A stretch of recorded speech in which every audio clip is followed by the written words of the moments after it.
And while I'm on it, why don't I call on Dan Danner, who's NFIB? Is Dan still here? There he is. Dan. Thank you. Thank you, Mr. President. Give us the business perspective. Well, I'm honored to be here representing small business. We do think that small business has a key role in this debate, and for them, cost is still the top issue. And we very much look forward to finding a solution together that works for America's job creators. So we appreciate being here, and thank you. Good.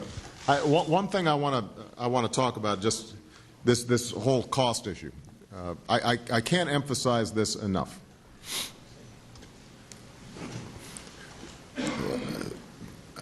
There is a moral imperative to health care.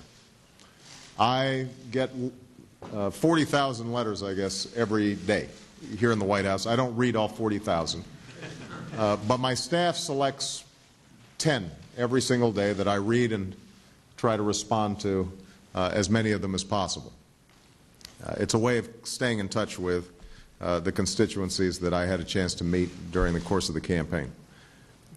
I can tell you that on average, out of the 10, at least 3 every single day relate to somebody who's having a health care crisis. Either it's a small business that's frustrated because they can't even insure themselves, much less their employees.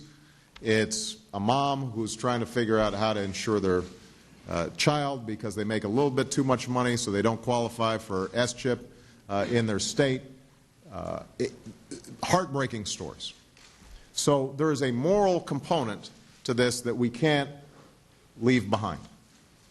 Having said that, if we don't address costs, I don't care how heartfelt our efforts are, we will not get this done.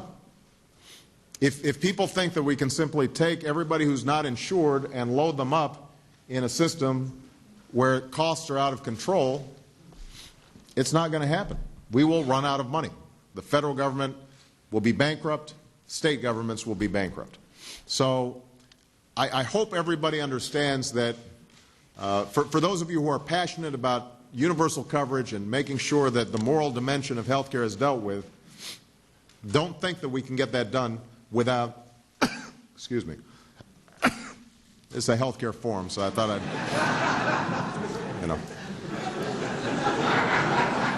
model what happens when you don't get enough sleep. Don't think that we can, that's right, I'm talking to you liberal bleeding hearts out there. Don't think that we can solve this problem without tackling costs.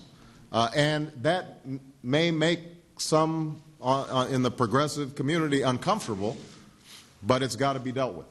And the flip side is what I would say to those who are obsessed with costs, and this goes to the issue of Medicare and Medicaid reform as well. I don't think it is a viable option as a means of controlling costs simply to throw seniors off the Medicare rolls, for example, or to prevent them from getting vital care that they need, which means we've got to balance heart and head as we move this process forward.